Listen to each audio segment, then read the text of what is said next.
Эфирда атна информацион программасы белән Саба дулкыннары телевидениесе. Хәерле кич, исәнмесез. Безнең бүгенге чыгарылышта районда 13-нче тапкыр мәктәпкә җыенырга булыш хәйрия акциясе үтте. Халык хәтере мәңгелек яшәүдән туктаган авылларның берсе Игенчедә авылдашлар очрашты. Район хакимияте бинасында Саба муниципаль районы башлыгы Рәис Миннаханов катнашында җыелыш булып узды. Анда нинди мәсьәләләр каралган һәм киләчәккә нинди максатлар куелган? Бу хакта тулырак Әлфия Мөбаракова сюжетында. Саба муниципаль районы башлыгы катнашында үткәрелгән район активында җыелышның төп мәсьәләсенә күчкәнче тәбрикләүләргә зур урын бирелде. Татарстан Республикасы финанс министрлыгы буйрыгы нигезендә узак еллар нәтиҗәле хезмәте өчен Саба муниципаль районы территориаль бүлекчәсе җитәкчесе урынбасары Лилия Халикова финанс министрлыгының мактау кагазы белән бүләкләнде. Күп еллык намуслы хезмәтләре, районның социаль-экономик үсешенә өлеш кертүләре өчен Саба муниципаль районы мактау грамотасы белән Саба районы авыл хуҗалыгы идарәсе җитәкчесе Гафур Хәсәншин, Саклык банкы җитәкчесе Фәридә Шәрәфиева, Мишән авыл җирлеге башкарма комитетының баш белгече Зинфира Кадырова, Иштуган авыл җирлеге башкарма комитеты секретары Алия Захриевалар тәбрикләнде. Шулай ук Рәис Миннаханов ирекле халык дружинасы членнарын акчалата премиялар белән бүләкләде. ГТО нормаларын уңышлы тапшырганнарны бронза, көмеш һәм алтын билгеләр белән бүләкләде. 2018 елда президент сайлауларыннан соң Владимир Путин хөкүмәткә төрле уңайлы проектлар булдыруны таләп итеп куйган иде. Хәзерге көндә шул проектлар нигезендә төрле тармакларда киң эш җәелдерелгән. Мәгариф өлкәсендә исә технология классларын стандартка туры китерү һәм җиһазландырып бетерүне Тимершык, Икшермә, Измә, Шәмәрдән мәктәпләрендә алып баралар. Куркынычсыз һәм сифатлы автомобиль юлларын булдыру буенча милли проектта Лесхоз Иштуган арасындагы юлда Татавтодор оешмасы эшне июнь аенда ук үз срогында тамамлады. Милли проект кысаларында Юлбат авыл мәдәният йортында капиталь ремонт эшләре 20 августка төгәлләнер дип көтелә. Шулай ук Шыңар авылы янындагы 2400 башка исәпләнгән савым сыерлар торагының төзелешенең беренче этабы тамамланды инде. ООО ПМК төзелеше компаниясе эшне үз срогында тамамларга исәпли. Җыелышта Рәис Нургалиевич төзелеш эшләренең ничек баруы белән кызыксынды һәм конкрет күрсәтмәләр бирде. Милли проект кысаларында бара торган төзелешләрнең эш срогы һәм сыйфаты 2 атна сайын тикшерелеп барачак дип искәртте ул. Район җитәкчеләре алдында Шәмәрдән теле үзәге җитәкчесе Айдар Хаҗиев цифрлы телевидениегә күчү хакында информация җиткерде. Цифрлы телевидениегә күчкәч, ОТР каналында көнгә 5 сәгать, иртәнге сәгать 6-дан 9-га кадәр, 17 сәгатьтән 19 сәгатькә кадәр татарча тапшырулар күрсәтеләчәк. Татарстан Республикасы биләмәсендә цифрлы телевидениегә күчү 14 октябрьгә кадәр кичектерелеп тора. Татарстанда республика президенты тарафыннан игълан ителгән мәктәпкә җыенырга булыш акциясе башланды. 13 июль көнне яңа уку елында белем алачак районыбызның 98 укучысына да тантаналы шартларда бүләкләр тапшырылды. Чара Саба аграр көллияте бинасының актлар залында үтте. Гөлназ Гатауллина сюжетына күз салыйк. Мәктәпкә җыенырга булыш хәйрия акциясе 13-нче тапкыр оештырыла. Аның кысаларында аз кремле әтиәниләре инвалид булган, ятим, имин булмаган гаиләләрдә тәрбияләнүче, үзләренең физик мөмкинлекләре чикләнгән балаларны мәктәп кирәк-яраклары белән тәэмин итү бурычы куела. Чарада Саба муниципаль районы башлыгы Рәис Миннаханов катнашты. Мәктәпсем килә беренчедән үзебезнең җитәкчеләребезгә, президентыбызга, командасына менә шушындай мероприятиеләрне тәкъдим итеп, һәм инде моны хөрмәтле халкыбыз кабул итте, һәм инде булган табышны ул 40-тан 2 өлешен бүлеш дигән әйбер бар бит. Шуның өчен шушыңа мохтаҗ булган балаларыбызга ярдәм итү ул безнең киләчәгебезне ныгыту дигән сүз. Без балаларыбызны нинди биналарда укытабыз һәм инде аларның көндәлек тормышында нинди тормышлары, алар киләчәктә дә шулай матур итеп бердәмлеккә китерү, зурайды. Беренче сыйныфка яңа уку елында 414 бала укырга керә. Район башлыгы чарага чакырылган 1-6 сыйныфларда белем алачак 82 балага Россия Федерациясе Дәүләт Думасы депутаты Ирек Богуславский бүләк итеп җибәргән мәктәп кирәк-яраклар тутырылган сумкалар тапшырды. Мәктәпкә җыенырга булыш акциясе елдан-ел киң кулач ала. Аңа җәлеп ителүче иганәчеләр сафы да арта. Әлеге акциядә дә район үзәгендә үз эшләрен җәелдергән күп кенә эшмәкәрләр, оешма җитәкчеләре дә 7-11 сыйныфларда белем алачак балаларның алдагы уку елына әзерлегенә өлеш кертте. Юлбат авылындагы Мөритүче Гомәровлар гаиләсе 5 бала тәрбияли. Кызлары Раилә дә быел белем иленә аяк басачак. Ишле гаилә өчен бүләккә ия булу зур бәйрәм. Менә бүгенгә минем 3нче балам тәүге тапкыр мәктәп усагысын атлап керә. Без инде шушындый чараны уздырганнар өчен бик шатбыз. Җитәкчеләргә бик зур рәхмәтне безне белдерәсебез килә инде. Шулай безне зурлап, чакырып, ярдәм күрсәткәннәре өчен бик рәхмәтлебез. Олысы 8нче класста, 2нче малаебыз 4нче класска бара, менә монысы 1нче класста, Алла бирсә икесе садикта йөри. Бүгенгә 5 бала тәрбиялибез. Иптәшем белән Аллага шөкер. Иптәшем фермада скотник булып эшли, үзем бала янында утырам. Кечкенә Зәринә быел 2нче сыйныфта укыячак. Ул да үткәрелгән хәйрия акциясендә мәктәп сумкасына ия булды. 7 балабыз бар. Иптәшем белән хәзерге көндә 3 балабыз мәктәптә укый. Илназ 6нчы класска бара, Айназ 5кә, Зәринәбез 2нче класска укырга бара. 4 сабый әле балалар бакчасына йөри, балачак садигына йөрибез. Менә байлар сабасында шушындый чара үткәргәннәре өчен җитәкчеләргә бик зур рәхмәт әйтәсебез килә. Бу әзме күпме барбыр безгә бик зур ярдәм. Аларга бик зур рәхмәт, шушындый чаралар гел булып торсын. Акция кысаларында тагын 6 балага Тателеком җәмгыяте әзерләгән сумкалар өйләренә алып барып тапшырылачак. 13 июль көнне Сабан туй мәдәни спорт комплексында терлекчеләрнең традицион слеты узды. 2019 елның 1нче ярты еллыгы эшенә йомгак ясалды. Алдынгылар бүләкләнде. Ана Саба дулкыннары телерадиокомпаниясе турыдан-тур эфирда трансляцияләде. Бүгенге чыгарылышта без чарага кыскача күзәтү ясарбыз. Терлекчеләр слетында мәртәбәле кунаклардан Татарстан Республикасы авыл хуҗалыгы һәм азык-төлек министрының терлекчелек буенча урынбасары Нәҗип Хаҗипов, Саба муниципаль районы башлыгы Рәис Миннаханов, район авыл хуҗалыгы һәм азык-төлек идарәсе башлыгы Гафур Хасаншин, шулай ук терлекчелек тармагы алдынгылары, авыл хуҗалыгы оешмалары җитәкчеләре һәм белгечләре АПК ветераннары катнашты. Безнең терлекчелек өлкәсендә программалар елдан-ел алар арта баралар. Беренче мәртәбә 2019 елда 400 башка исәпләнгән программа кирип китте. Менә алдагы елларда инде без уйлыйбыз, яңадан программалар кертергә дип, һәм аның нәтиҗәләре матур гына бара.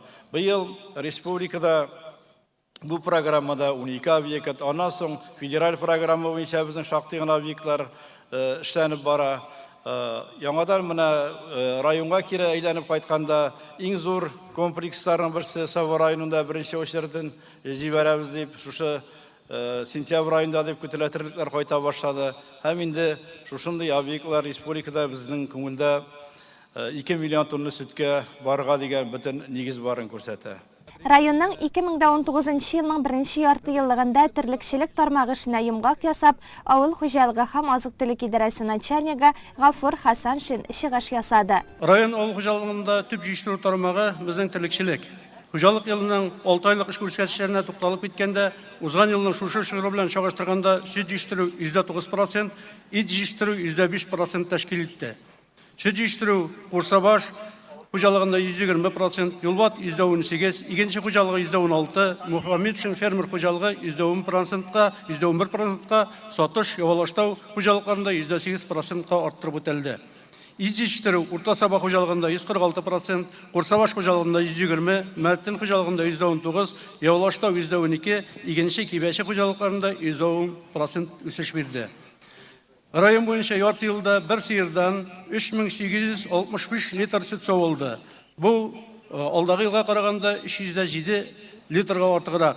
Мөгезле өлтерлекләрдән уртача 848 грамм, дуңгызлардан 600 грамм тәүлеклек үсеш алынды.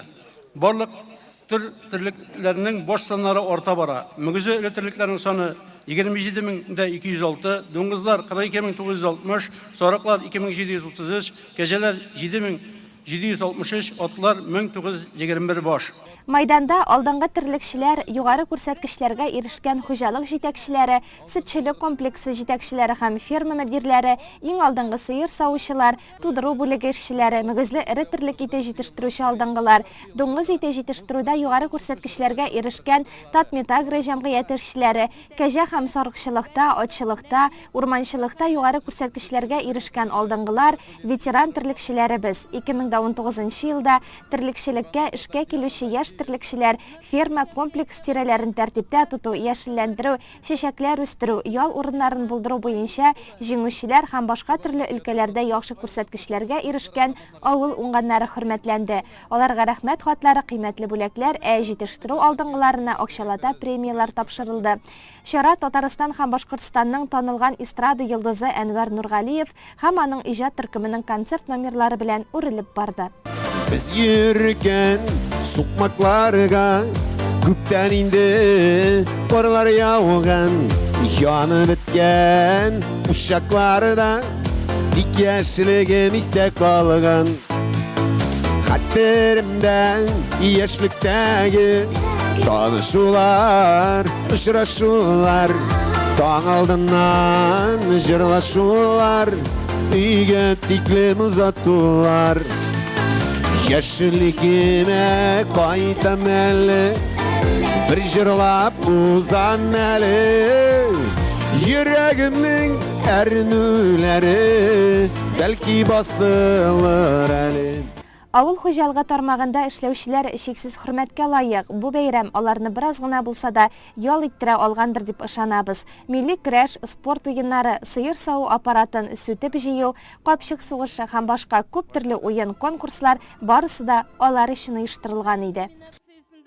Узган җомгада Саба аграр көллияте коллективы Казан аграр университетыннан килгән делегацияне кабул итте. Эшлекле сәфәрнең максаты аграр көллиятенә 10 еллык юбилее белән котлау һәм уку йортында урман хуҗалыгы факультетын барлыкка китерү буенча фикер алышу иде. Очрашу аграр көллиятенең актлар залында узды. Делегация составында Казан аграр университетының авыл хуҗалыгы фәннәре докторы Харис Мусин, урман хуҗалыгы һәм экология факультеты деканы Людмила Пухачева һәм башка рәсми затлар бар. С Сабинским районом мы дружим уже давно. Сабинский лесхоз, Сабинское лесничество – это наши и работодатели для наших студентов, это наши друзья, наши помощники в любой ситуации. Вот сейчас складываются хорошие отношения с аграрным колледжем Сабинским. 10 лет, круглая дата существования этого колледжа. Ведь, в общем-то, лесники и агрономы – это самые надежные друзья и помощники и в деле выращивания хлеба, формирования урожая. Всегда говорили, лес – это отец поля. И поэтому лес, как хороший отец, защищает поле, защищает полевые культуры от всяких невзгод. И от засухи в первую очередь, и от вот этих климатических изменений, которые потрясают нашу планету. И, как сказал наш президент, там, где не растет хлеб, должен расти лес. И, то есть больные деградированные земли нужно выводить под лесные земли, сочетать леса, луга, поля. И, конечно, агрономы и лесники вот в этом деле должны идти рука об руку. И поэтому вот дружба факультета лесного хозяйства и аграрного колледжа, аграрного университета и аграрного колледжа – это очень символично. Если сейчас в наше время лесники и агрономы объединятся, то в деле подготовки кадров не будет проблемы в грамотных специалистах. Безнең көллият университетка көчле белемле һәм иң мөһиме югары тәрбияле укучылар җибәрә. Ел саен унлап студент әлеге уку йортында белем алуын дәвам итә. Хәзер максатлары яңа уку елында урман хуҗалыгы бүлеген барлыкка китерү. Бу дөньяда иң кадерле әйберләр туган җир, туган тел, әти, әни. Менә без Саба җирлегеннән туган җирен ярата торган, шунда хезмәт итә торган балалар кабул итәбез һәр елны. Алар шәхсән бик яхшы укыйлар, эшне, тормышны аңлыйлар. Аграрный колледж белән дуслык нәрсәдән килеп чыкты? Алардагы җиргә хезмәт итүче кешеләрне тәрбияли, бездәген, безнең урманнарыбызда җирдә үсәләр. Безнең менә дуслыгыбызның ничектер бәйләнеше булырга тиеш. Без узган монда килгән идек. Бер бик көчле генә аның җыелышы да шундай халыкара илләрдән җыелган, төрле илләрдән җыелган студентлар үзе безнең урман факультеты студентлары белән бер шундай беренче тапкыр килгән идек. Миңа бик ошады. Дуслыкның бит чиге юк. Дус булырга кирәк. И шуннан бирле ничектер күңелемә якын калды бу колледж. Менә аларны бүген Шушарада булды юбилейлары 10 еллык. Безнең аграр университетның ректоры Саба җегете Валиев Айрат Расимович 10 ел юбилейга ничек бармыйбыз инде. Менә ул безгә делегация төзеп, төрле яктан бүләкләр биреп, нәшәттер без бүген килдек монда, бик шат. Бүгенге көндә көллияттә икътисадчы, техник механик, төзүче, электрик белгечлеге буенча белем алырга мөмкин. Безнең киләчәктә инде тагын да якынрак договорлар төзеп, безнең авыл хуҗалыгы, урман хуҗалыгы факультеты белән без яңадан тагын эшләү турында сүз бара һәм инде шушы бүлекне ачу турында бездә. Без инде урта белем бирсәк һәм безне битергәннән соң инде студентларыбыз яңадан да барып алар шушы урман хуҗалыгын дәвам итә торган булар һәм менә куллар бирештек сентябрь аенда шушы договорны без тормышка ашырбыз дип. Кунаклар очрашуда көллият коллективы, аның директоры Закирҗан Бикмөхәммәтовны 10 еллык юбилее белән котлап истәлекле бүләкләр дә тапшырды. Безнең республикага килеп белем алган һәм хәзер аграр университетта эшләүче чит ил егетләре аеруча үзенчәлекле бүләкләр тапшырды. Даниил мәсәлән, безнең җиргә ерак Ганна республикасыннан килгән. Работаю здесь, в институте, агрономный университет, на ферме 2. Вот у нас лаборатория там, мы исследуем именно биологические защиты растений и еще инфекции, которые именно появляются на растениях. Если вы решите уехать к себе на родину, эти знания вам пригодятся? Конечно, конечно. У нас тоже как-то нужны такие специалисты, и я думаю, что когда заканчивается точно, требуются такие специалисты. Ахмат Сулейман Египеттан, Татарстанның халкын аш суын яратам ди. Иң ошаганы кискән тукмаш белән тавык ашы икән. Преподаватель в Каир университет в Египет. Приехали здесь через международную программу между Египтом и Россией. Я учу здесь на 4-м курсе аспирантуру и буду здесь тоже защита кандидат наук. И когда я хотел учиться в России, я смотрел очень много университетов, но мне очень нравится Казанский аграрный университет. Я читал этот CV, этот университет, какой специалист там, какой кадров, сколько профессор. Это очень хорошо. Я когда читал, я знал, что это очень сильный университет в России. Поэтому я выбрал, что приехать здесь, в Казань, и учиться здесь. И мне очень нравится здесь в Казани. Вообще мне очень нравится с Торецком общаться, потому что это похожая культура. Очень добрые люди, они всегда кубратся нам, если что случилось, если мы хотим помочь, они всегда рядом. Үзбәкстаннан килгән Рауфов Умиджон туган ягында әтисе белем бирүче аграр көллияттә укыган, әбисе татар булгангамы, аның да татар җиреннән китәсе килмей. Сырдаринская область, Гульстанский район. Приехал тут, там отучился в колледже, аграрный колледж у нас тоже. Потом на бакалавр поступил в Казанский аграрный университет. Закончил бакалавр, думал, в Узбекистан поеду. Но все-таки магистратура остался. Сейчас первый курс магистратуры закончил. Вот. Недавно Казанский аграрный университет, была делегация в Узбекистане у нас, в том колледже, где я учился. Вот. Сейчас планируем, было бы хорошо, если бы Сабинский аграрный колледж был, сотрудничали с нашим колледжем, где я учился, аграрный университет Гульстанского района. Вот. Хотел бы еще раз поздравить с 10-летием, юбилеем Сабинский колледж. Һәр очрашу кеше күңелендә онытылмаслык яңа тәэсирләр калдыра. Монысы да уңышлы, хәтердә саклана торган булды. Соңгы елларда районыбызда яшәүдән туктаган авыллар җирендә авылдашлар очрашуын уздыру матур традициягә әйләнде. Гаҗәеп үзенчәлекле, хатирәгә бай әлеге чара туган, үскән нигезен сагынып яшәүчеләрне үзенә чакырып кайтара. Узган шимбәдә шундый чара игенче авылы булган җирдә уздырылды. Бу хакта тулырак алдагы репортажда.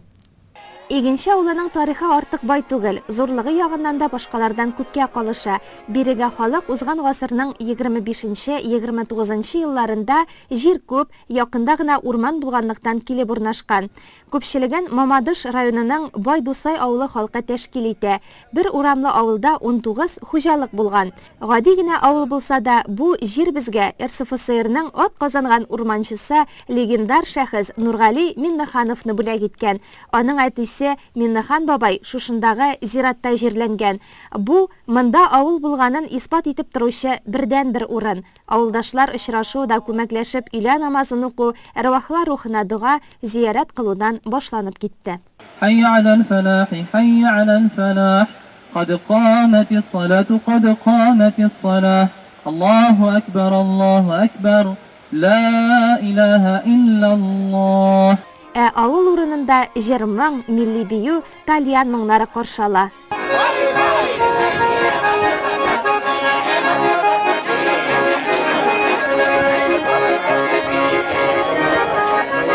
Саба һәм Теләче районнары үзешчәннәре Теләче мәдәният йорты каршында эшләп килүче Дулкын вокаль ансамбле, Саба районының Канафер, Зиләлүк вокаль ансамбльләре артистлары бизәлгән җигүле атлар белән Игенче авылының элеккеге йорт урыннары буенча йөреп, биредә яшәгәннәрнең балалары, оныклары алып кайткан бүләкләрне җыйды. Әхлиулла, Мулла Рахман, Миннахан бабай, Нәсимә әби нигезе барысы да бирнә җыючыларны ачык йөз, мул табын белән каршы алды.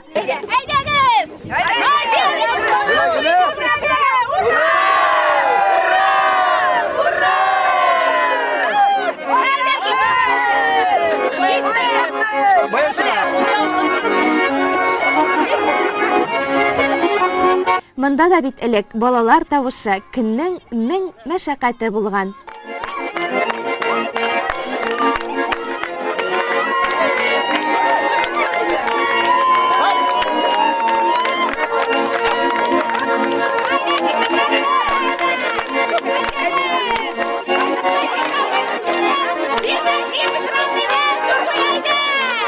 Миннахан бабай нигезендә 5 бала дөньяга килеп, гөрләтеп яшәгәннәр. Нәсел җебен дәвам итүче онок-онокчыклары бер кәрзин йомырка, балалар өчен тартмасы белән тәм-том һәм башка төрле затлы бүләкләр тапшырды.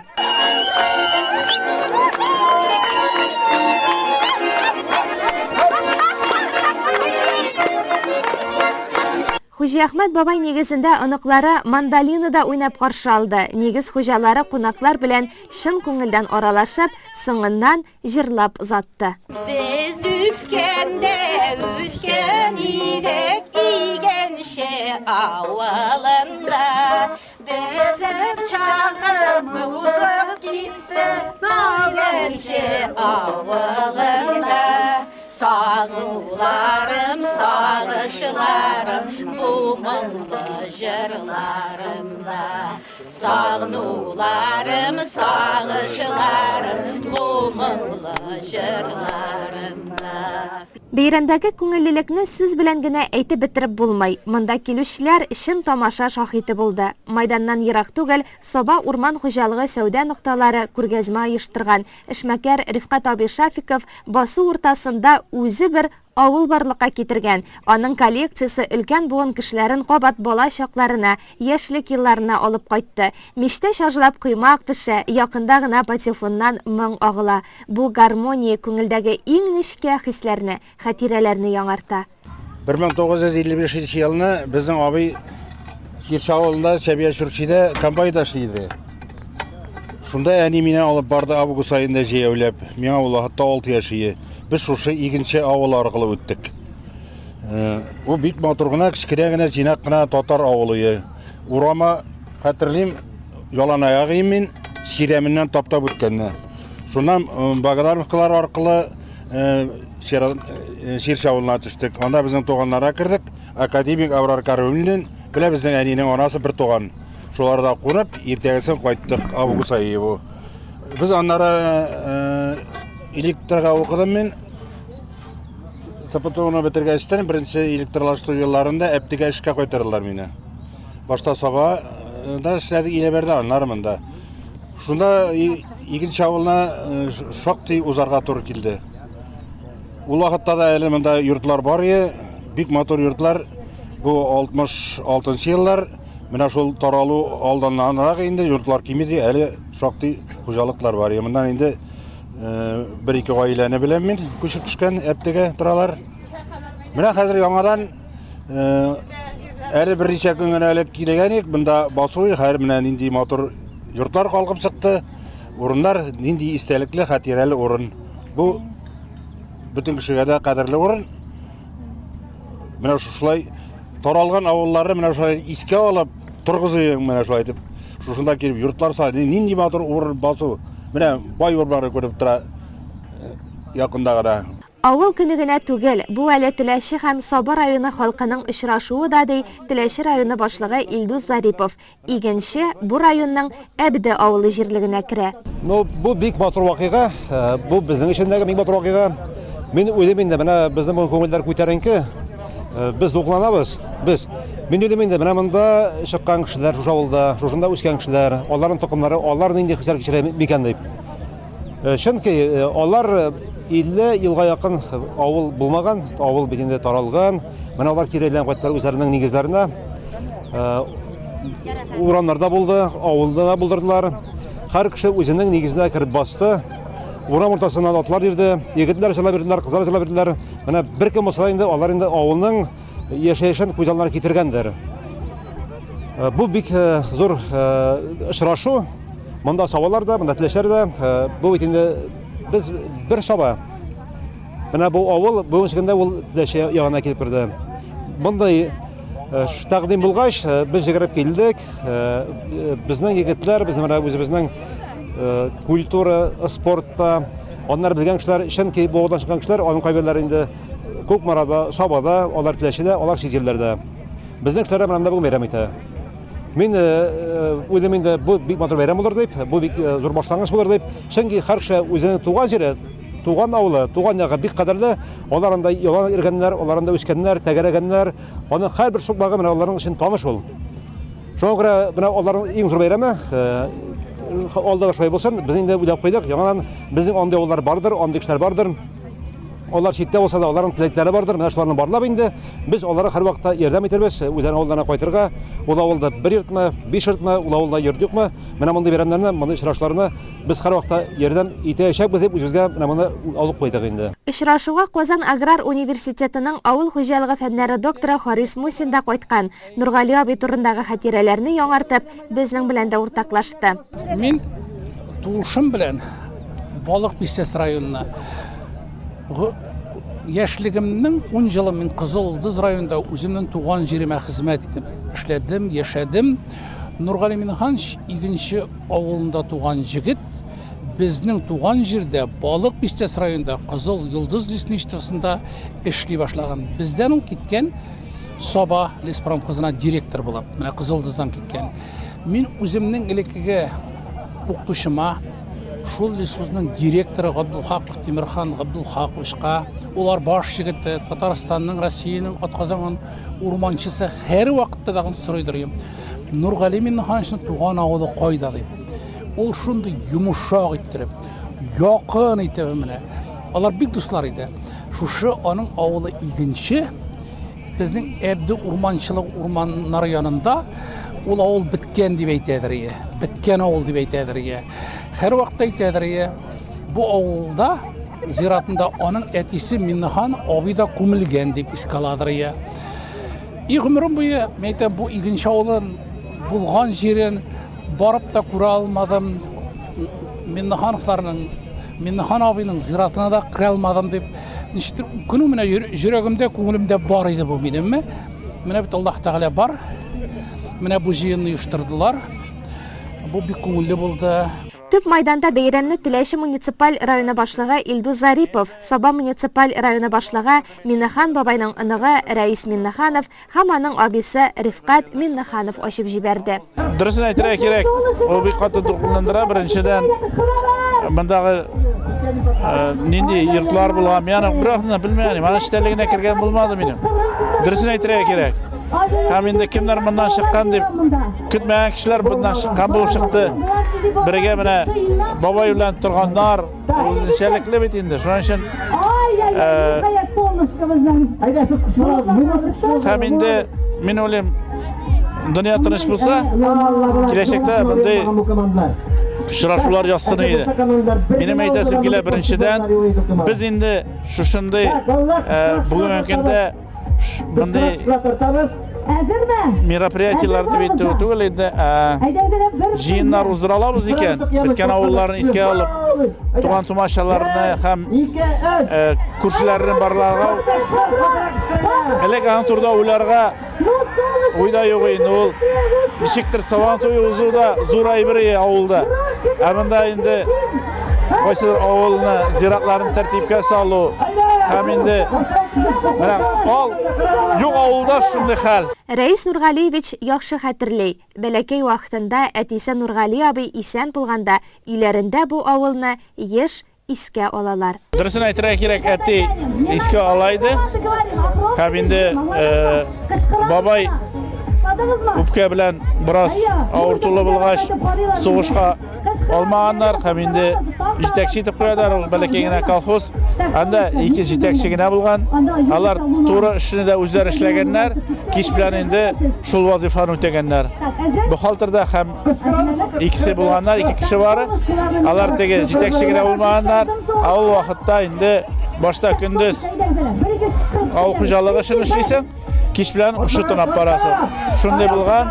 Һәм инде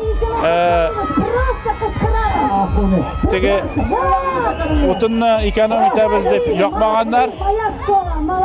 Суык конторда утырып, шунда бераз тоңап китеп, үпкә шундай слабый булган аркасында ошоннан ширләп китә дә һәлак була.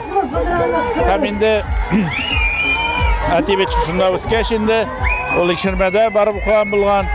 Һәм инде кайсы авыллар аша барганын сөйләп, наша әйтеп, шундай хисләре беренчектә булай итеп җыелырга дип ул вакытта ой-ой. Олы абыйсы Рифкат Миннеханов киресенчә, бу авыл минем хәтердә аз сакланып калгандай. Бүген монда аяк басу аның үзе, гаиләсе өчен дә тарихи вакыйга. Икенче авыл ул телдә инде гелән турында ишеттек, әтинең туган авылы бит инде ул. Менә булай тормыш юлында рәиснең исендә ничек ул монда килгән? Мен белмим, мен онытылганмы, но мен мистә юк. Шулай менә бу авылга килеп, кайда ничек булган? Мен Яңарыш истә, Горох полистә, икенче авылы чиктер менә шулай кырда кала. Әтинең авылы икән беләм. Шәмәрдәндә яшәүче Миләүшә Пазиядинованың әтисе Әхмәтгали абый шушы авылда туган. Лобьян техникумын тамамлагач, урманчы вазифаларын башкарган. Минем икенчедә әби бабай икенчедә торып булганнар.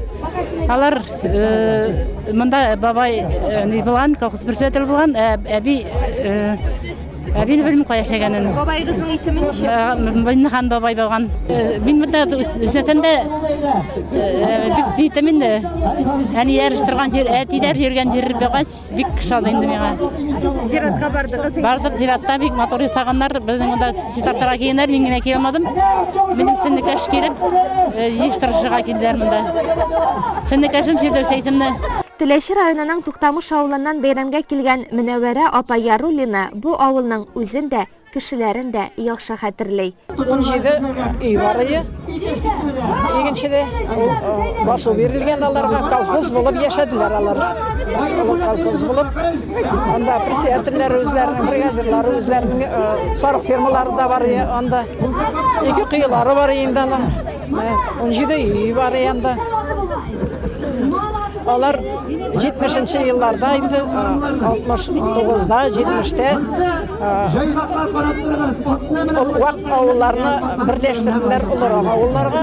Безнең авылга төштеләр, алар Туктамышка төштеләр. Ничә семья төштеләр, анда 4 семья төшкәндер әле. Икенчедән әйбәт тырыш хезмәтчән, бик ачык йөзле. бик күңелле кешеләр, әйтеп булмый аларны. Бик Миннәхан бабайны да безнең әни бик яхшы беләдер әле нидән бу Рөстәмнең элек бит инде ит заданиесе бар иде. Ит заданиесына Миннәхан бабай дигән мен забат иткән танасын безнең әле бузауны суеп, 2 айлык бузауны суеп, шуның акчасын шунда Миннәхан бабайларга меңгердем дип әйтеп сөйләгәне бар. Бик акыллы, бик тырыш хезмәтчән кешеләр инде. Алай талашып, ызгышып йөри торган кешеләр түгел. Миннәхан бабайның тагын бер оныгы Гөлсәрия апа Миннәханова. Бүген бик күп мәгълүмат, уңай эмоциялар алдык ди. 2нче авылында туып, 3 яшь тугач без күчеп киттек, чөнки ул вакытта үй салырга безгә разрешение булмаган, бура 2 ел торган уже. Аннан соң инде совхозга йорт салганнар безнең. Авылны бетерергә ни булган инде, приказ шундый. Бәләкәй авыл, мәктәп башта беткән, аннан соң бетеп. Без совхознавтада тордык башта. Аннан соң анда 30 ел торгач, Шәмәрдәнгә күчтек. Мин Шәмәрдәндә торам. Матур авылы инде. Шундый матур теге авраклы ниләр, яшеллек бөтен җирдә, басу йымында бөтен җирдә бер нинди агач юк. Бөтен дөнья күренеп тора инде шул авылдан. Шул басулар җир күп булганга күчкәннәр бит инде безнең бабайда. Җир булмаган, Байдусай авылында яшәгәннәр. Шул ничә кеше шушында басуга килеп авыл ясаганнар. Йорт салып, нитеп. Кәүсәрия апа бу авылда 15 яшенә кадәр яшәгән. Башлангыч белемне авылның үзендә 5нче, 9нчы сыйныфны әбидә, 9нчы, 11нче сыйныфны Икшермә урта мәктәбендә тамамлый. Мин Каримуллин Мулла Рахман гаиләсендә туганмын. Иң кече бала 6нчы. Минем 4 абыем бар иде, и бер апам. 6 бала идек без име, иң төпчеге мин. Аның 4-сендә не юк бу дөньяда. Вафат булдылар. Бер абыем бар, Күкмарада. Ансы авыртып торам, килә алмыйм диде. Юк, сагындыра, күңелле вакытлар булды. Матурия авылыбыз. Ширем, машиналар йөрмәйдер иде. Яңгырлардан соң ялан аяк чыгып йөгерәдер иде. Бер нәрсәдән курыкмыйча пияла кранда нәрсә керә дибеме. Бик матур, бик рахат яшәдек. Төшләрегезгә керәме Кәүсәрия апа? Ничек керә сезгә? Керә инде шушында яшәгән вакытларда нәрсәләр дип. Төрлечә була инде. Сагынабыз. Игенчедән ерак түгел урыс халкы, керәшеннәр гомер иткән Покровка авылы булган. Анда яшәүчеләр нәкъ Әлмәндәр карт белән ястәгенә сыман аралашып, кунакларга йөрешеп торган. Ул авыл хакында Павел Устинов сөйләде. 2 километра друг от друга. Вместе мы через эту деревню из Покровки ходили через Игенчу в Абди 8-летнюю школу учиться. Отец мой с детства дружил с Нургалеем Минихановичем, отцом братьев Миниханов, которые сейчас здесь присутствуют. Они вместе дружили с детства, затем вместе и работали. Отец у меня всю жизнь работал лесничим в Абдинском лесничестве к Зылудусского лесхоза. А Нургалей Миниханович, он работал также вначале в Зылудусском лесхозе, Арышском лесничестве, в Тюлещинском лесничестве, а затем возглавлял Сабинский леспромхоз. И они все время друг с другом общались, ходили в гости. Нургалей Михайлович частым гостем у нас был, значит, в доме. Ну, а я родные места не забываю, хоть и проживаю сейчас в Вятских Полянах. В 2010 году мы изготовили вместе с братом Владимиром, проживавшим в деревне Абди, металлическую конструкцию с названием «Деревня Покровка». И местные жители, которые у нас были, выходцы из деревни Покровка, все вместе собрались и установили эту вывеску. Она здесь недалеко находится, чтобы все знали, что была такая деревня Покровка. Я практически каждый год приезжаю на это место, подновляю, подкрашиваю эту вывеску. И многие сейчас приезжают, все разъехались, но приезжают в Абди, в основном население в Абдях было Покровское. приезжают и по возможности собираемся на том месте. Майдан тирәсенә җыелган халыкка дәртле моңлы җырларын Рәсим Низамов, Алина Сафиуллина, Зөлфира Шайдуллина, Энҗе Шаймурзина, Алина Давыдова бүләк итте. Яшь гармончы Ильяс Фархуллинның концерт гармоннарында сыздыруы тагын да милли рух истәде. Тамашаны Илхамия Нәҗметдинова һәм Хәниф Тимрбаев алып барды. Капчык киеп йөгерү, ласта белән йөрү, кашык белән йомырка ташу һәм башка төрле уеннарда халык бик теләп катнашты. 49 елдан соң шушы җиргә килеп искә алу, әрвахлар рухына дуга кылу иң күркәм һәм кирәкле тәрбияви чара. Теләк булса бу очрашу алдагы елларда да оештырылыр. Хөрмәтле телевизор караучылар, безнең атна информацион программасы шуның белән ахырына якынлашты. Реклама чыгарылышыннан соң җырлы бүләк тапшыруы урын алачак. Кичегезнең күңелле үтүен телибез.